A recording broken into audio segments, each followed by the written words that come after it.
ফেরাউনের স্ত্রী গেছে কোথায়? জান্নাতে। নাম কি জানেন? আসিয়া আলাইহিস সালাম।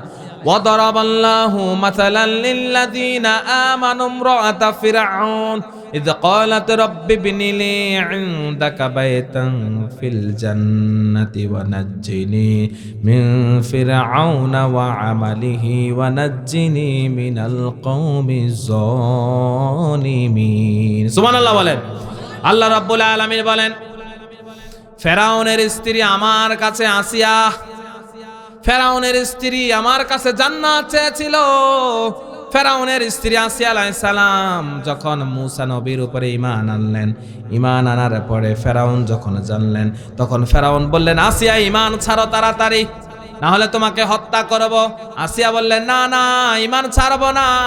যে আল্লাহর উপরে ঈমান আনলাম, যে নবীর উপরে ঈমান আনলাম, জীবন চলে যেতে পারে, কখনো ঈমান হারাইতে পারি না। সুবহানাল্লাহ। ফেরাউন বলল, না না, সর্বনাশ হয়ে যাবে। তুমি যদি ঈমান না ছাড়ো তাহলে আমার সর্বনাশ হয়ে যাবে। আমাকে সবাই খোদা মানে, আমাকে সবাই রব মানে। এখন তুমি যদি আমাকে রব না মানো, আমাকে খোদা না মানো, তাহলে আমার আশেপাশে যে লোকগুলো আছে তারাও আমাকে খোদা মানবে না। এই জন্য তোমাকে আমি বড্ড ভালোবাসি রে আসিয়া। ফেরাউন বলল, আসিয়া তুমি আমার খুব প্রাণপ্রিয় স্ত্রী, তোমাকে আমি বড্ড ভালোবাসি, আমায় তোমার কাছে রিকোয়েস্ট করছি, তুমি ঈমান ছেড়ে দাও, ঈমান ছেড়ে দাও, তোমাকে আমি ক্ষমা করে দিব।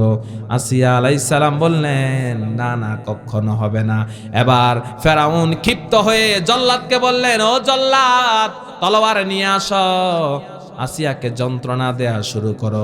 আসিয়ার হাত পা গুলা বাঁধলো, বাঁধ দেওয়ার পরে এবার তার শরীর থেকে চামড়া গুলা চলতে লাগলো, তাকে এমন ভাবে কষ্ট দিতে লাগলো, শরীরটাকে ক্ষত বিক্ষত করতে লাগলো। আসিয়া আলাইহিস সালাম আল্লাহর কাছে গিয়ে বললেন, আল্লাহ, তোমার পাশে আমাকে একটা জান্নাতে ঘর বানিয়ে দাও। আল্লাহ রাব্বুল আলামিন জিবরিল আলাইহিস সালামকে বললেন, ও জিবরিল, ও জিবরিল, আমার আসিয়া আমার উপরে ঈমান আনার কারণে তাকে কষ্ট দেয়া হচ্ছে, যাও যাও যাও, আমার আসিয়া আমার কাছে জান্নাত চায়, জান্নাতটাকে তার সামনে তুলে দাও। সুবহানাল্লাহ বলেন।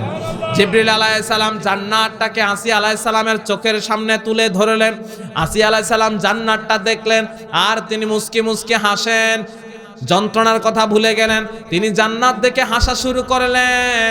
এবার ফেরাউন বলল, কিরে আসিয়া হাসে কেন, হাসে কেন? তারা তো জানে না কেন হাসে। আল্লাহ রাব্বুল আলামিন বলে দিলেন, ওয়াদারাবাল্লাহু মাসালাল লিল্লাযীনা আমানু ইমরাআতা ফিরআউন ইয ক্বালাত রাব্বি ইবনিলি ইনদাকা বাইতান ফিল জান্নাহ। সুবহানাল্লাহ বলেন। কিন্তু আসিয়া বলেন, আল্লাহ তোমার পাশে একটা জান্নাত দিয়ে দাও, জান্নাতে ঘর বানিয়ে দাও। আল্লাহ রাব্বুল আলামিন দোয়া কবুল করে নিলেন। আসিয়া আলাইহিস সালামকে আল্লাহ রাব্বুল আলামিন জান্নাতের জন্য কবুল করে নিলেন। সুবহানাল্লাহ কত জোরে বলেন সুবহানাল্লাহ।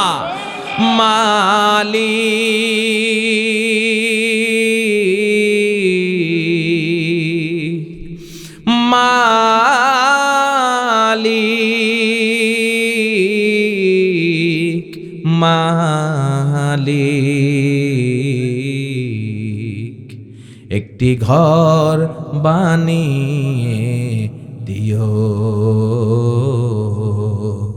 একটি ঘর বানিয়ে দিও। মালিক তুমি জান্নাতে, তোমার কাছে আমার একটি ঘর বানিয়ে দিও, একটি ঘর বানিয়ে দিও। সে বিভীষিকাময় মুহাদিনে তোমার প্রতিবেশী করে নিও। মালিক তুমি জান্নাতে, তোমার কাছে আমার একটি ঘর বানিয়ে একটি ঘর বানিয়ে দিও, যেদিন কেহ আসবে না কারো কোনো কাজে, যেদিন পাপী পাপের বোঝায় মরবে লাজে, যেদিন কেহ আসবে না কারো কোনো কাজে, যেদিন পাপী পাপের বোঝায় মরবে লাজে, পুলসিরাত পার হতে গিয়ে পিছলে যাবে কত পথিক, আবার কেহ পুণ্য নিয়ে পার হয়ে যাবে ঠিক ঠিক, সে মহাদিনে মহাক্ষণে, সে মহাদিনে মহাক্ষণে পার করে তুমি দিও মালিক, তুমি জান্নাতে তোমার কাছে আমার একটি ঘর বানিয়ে দিও, একটি ঘর বানিয়ে দিও। আমিন বলেন। তাই জান্নাত চাবেন কার কাছে? আল্লাহর কাছে। আমরা কি চাই? কথা বলেন, আমরা কি চাই? একজন মুমিনের সবচেয়ে বড় সফলতা হলো জান্নাত পাওয়া। কারণ জান্নাত যদি না পান সব শেষ।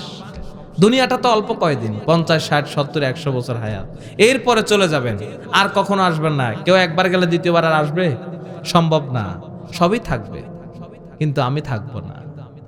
আমি যে অফিসে বসে চেয়ারে বসে আমি চাকরি করছি না, ওটা আমি মরার পরে আরেকজন দখল করে নেবে, আরেকজন বসবে, কিন্তু আমি নেই, কিন্তু আমি থাকবো না। ওটা কিন্তু শূন্য থাকবে না, কিন্তু আমি থাকবো না।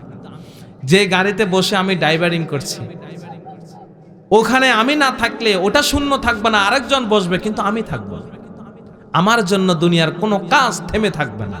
আমি চলে যাব, কিন্তু দুনিয়া দুনিয়ার মতোই চলবে। তাই এই দুনিয়াতে কি?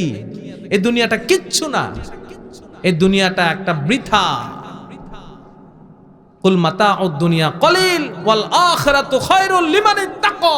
আল্লাহ রাব্বুল আলামিন বলেন, আখিরাতের তুলনায় দুনিয়া কিছুই না। এটা হলো পরীক্ষার জায়গা। তাই এখান থেকে আমরা কোথায় যেতে চাই? জান্নাতে। কথা কয় না, কোথায় যেতে চাই? জান্নাতে।